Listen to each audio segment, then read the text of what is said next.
조갑제 TV 시청자 여러분 안녕하십니까? 2023년 12월 29일입니다. 최근 며칠 사이에 한국 보수를 대표하는 얼굴이 젊어졌습니다. 한동훈 50세 전 법무장관이 국민의힘 비상대책위원장, 그리고 38살의 이준석 전 국민의힘 대표가 개혁신당을 만들겠다고 하면서 탈당하고 이제 창당 준비 작업에 들어갔습니다. 이준석, 한동훈 50세, 38살 두 사람이 서로 경쟁하고 협력하는 모습을 보인다면은 한국 보수는 새로운 활기를 느끼게 될 것이고 생동하는 세력으로 재탄생할 수가 있습니다. 두 사람이 그러나 치열하게 토론해야 합니다. 정치는 말로 하는 전쟁입니다. 그래서 두 사람이 다소 거친 이야기를 하더라도 넓게 본다면 이게 대한민국의 주인인 한국의 보수를 그 생명력을 더 활성화시키는 역할이 될 것이다 하고 좀 즐기는 자세를 취할 필요가 있습니다. 한국 정치판이 너무 치사하다고 짜증만 내지 말고 하나의 게임으로 즐기면서 투표를 어떻게 할 거냐 하는 전략적 사고도 한번 해보고, 너무 관중이 그냥 그라운드로 뛰어 들어가 가지고 선수하고 같이 엉켜서 싸우면은 그게 게임이 안 되잖아요. 최근에 한동훈, 이준석 두 사람이 좋은 연설을 했습니다. 한동훈 연설은 투쟁적이었고 이준석 연설은 미래를 이야기를 했습니다. 특히 이준석 전 대표의 연설은 많은 반응을 불러일으키고 있습니다. 욕하는 사람도 있고 박수 치는 사람도 있고, 어떤 연설을 해가지고 화제가 되면 일단 성공하는 거죠. 이 이준석 개혁신당, 일단 제가 편의상 대표라고 그러겠습니다. 대표의 힘은 말과 글입니다. 이 정치의 본질은 사람을 상대로 한 말싸움입니다. 그런 점에서 그는 가장 유력한 정치 무기를 보유하고 있는 전문입니다. 그 연설은 우선 재미가 있습니다. 유머도 있어요. 전문적 진단과 실현 가능한 대안이 있습니다. 인용하는 고사나 사자성어가 아주 자연스럽습니다. 또 늘 유쾌한 모습인데 이를 사가지 없다고 보는 이들도 있습니다. 그는 자타가 공인하는 토론왕입니다. 그만큼 많이 안다는 뜻입니다. 여기에 행동력도 있습니다. 전략 감각도 있어요. 현존 권력과 선동 여론에 도전하는 용기도 있습니다. 그는 38살입니다. 그와 함께 개혁신당을 만들기로 한 이기인과 천하람도 30대입니다. 삼국지의 도원결의를 연상시킵니다. 유비, 관훈장, 그리고 장비. 30대 삼총사의 한국 정치판에 대한 도전이 시작되었습니다. 문제는 구경꾼입니다. 구경꾼의 질도 높아져야 됩니다. 무대에서 연기하는 배우나 그라운드에서 뛰는 선수들만큼 관중들의 수준도 높아져야 게임 전체가 그게 살아나는 겁니다. 이준석 대표의 연설에 감동하여 국민의힘을 탈당해가지고 개혁신당에 입당하기 위해서 대기 중이라는 사람들이 지금 SNS에 남긴 글을 읽으면 뭔가 가슴이 뛰기도 하고 웃음을 짓게도 만듭니다. 그만큼 보수 정치가 젊어지고 있다는 증거입니다. 그의 탈당 연설은 근래의 최고 정치 연설이라고 저는 생각을 합니다.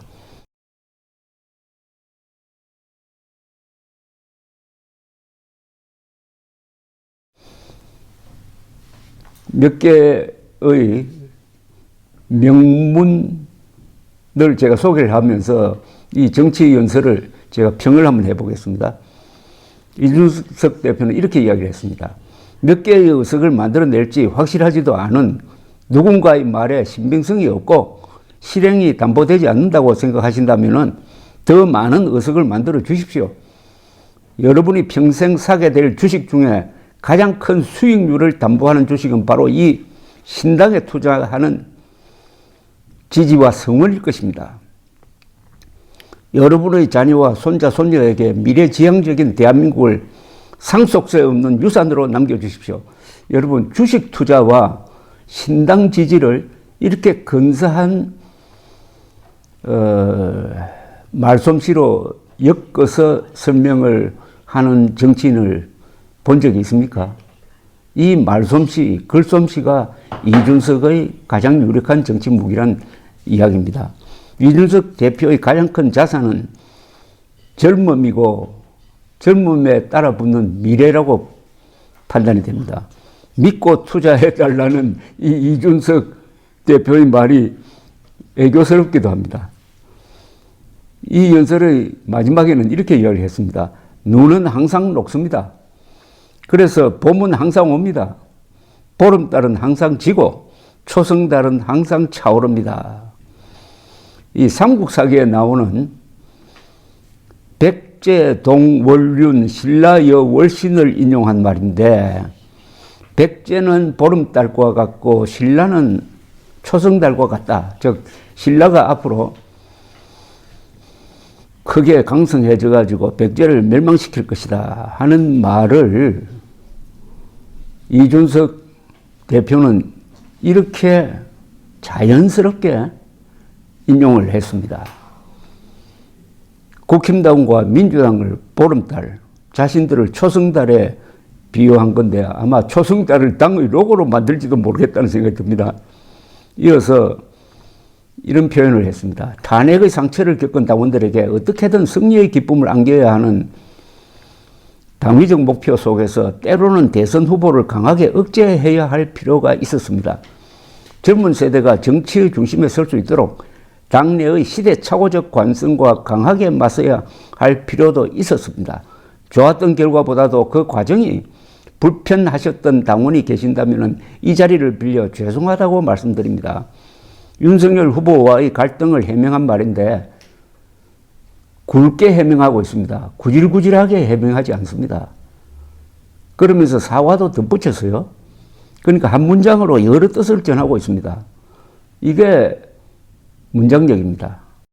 결국 그렇게 윤석열 대통령과 갈등을 해가지고 오히려 당선시키는데 긍정적 역할을 했다. 그러나 그렇게 하는 과정에서 들이받고 좌충우돌하고 가출하고 하는 데 대해서 불편했던 사람들이 있다면 죄송하다 이런 이야기네요.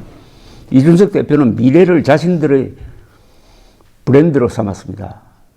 이준석 하면 이제 미래란 말이 자연스럽게 연동되게 생겼습니다. 거부할 수 없는 미래라는 그의 책 제목이 앞으로 이준석을 크게 만들 가능성이 있습니다. 이렇게 이야기하네요. 오늘 제 선택은 제 개인에 대한 처우, 저에게 가해진 아픈 기억 때문에 하는 것이 아닙니다. 저는 고개를 들어 과거가 아닌 미래를 봤습니다. 비상 상태에 놓인 것은 당이 아니고 대한민국입니다. 마냥 기다릴 수 없습니다. 정확히는 대한민국이 변화가 없는 정치판을 바라보며 기다릴 수 없습니다. 저는 잠시 보수 정당에 찾아왔던 찰나와 같은 봄을 영원으로 만들어내지 못한 스스로를 다시 한번 반성합니다.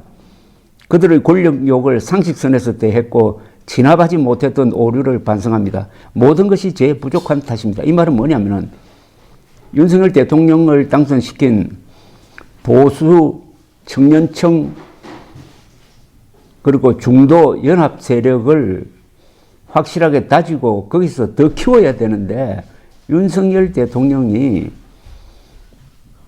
이준석 대표를 몰아내는 그런 실수를 함으로써 이런 보수가 영원할 수 있는 지지 기반을 무너뜨렸다는 데 대한 비판입니다. 저는 오늘 국민의힘을 탈당합니다. 동시에 국민의힘에 제가 가지고 있던 모든 정치적 자산을 포기합니다. 과거의 영광과 유산의 미련을 둔 사람은 선명한 미래를 그릴 수 없습니다. 이 말은 과거에 연연하지 않겠다. 어떻게 보면 자기가 건너온 다리에 불을 질러버리겠다는 겁니다. 다시는 과거로 돌아가지 않겠다는 겁니다. 상당히 독한 결심을 느끼게 합니다.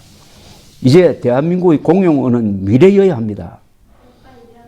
이것도 명언입니다. 이제 대한민국의 공용어는 미래여야 합니다. 미래를 가지고 논하자 이거죠. 그래서 이준석 대표의 연설을 들으면 그림이 그려집니다. 공간 개념을 글 속에 집어넣습니다. 바로 이런 문장이죠. 이제 시민 여러분께서 상대를 쓰러뜨리기 위한 금투사의 금수를 즐기려 콜로세움으로 가는 발길을 멈춰주십시오. 금투사의 금수를 즐기려고 콜로세움으로 가는 그 수준 낮은 유권자도 문제라는 이야기입니다. 누군가가 또다시 콜로세움에서 상대를 빌런, 악당이죠. 빌런으로 만드는 정치를 하고자 한다면 저는 100번 고쳐 죽는 한이 있어도 그 사람의 멱살을 잡고 아고라로 들어와 다시 미래를 이야기하도록 강제하겠습니다.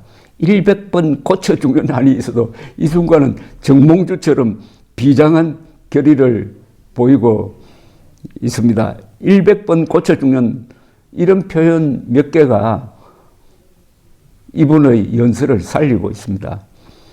그 연설을 듣고 혹시 러셀 크로우가 나오는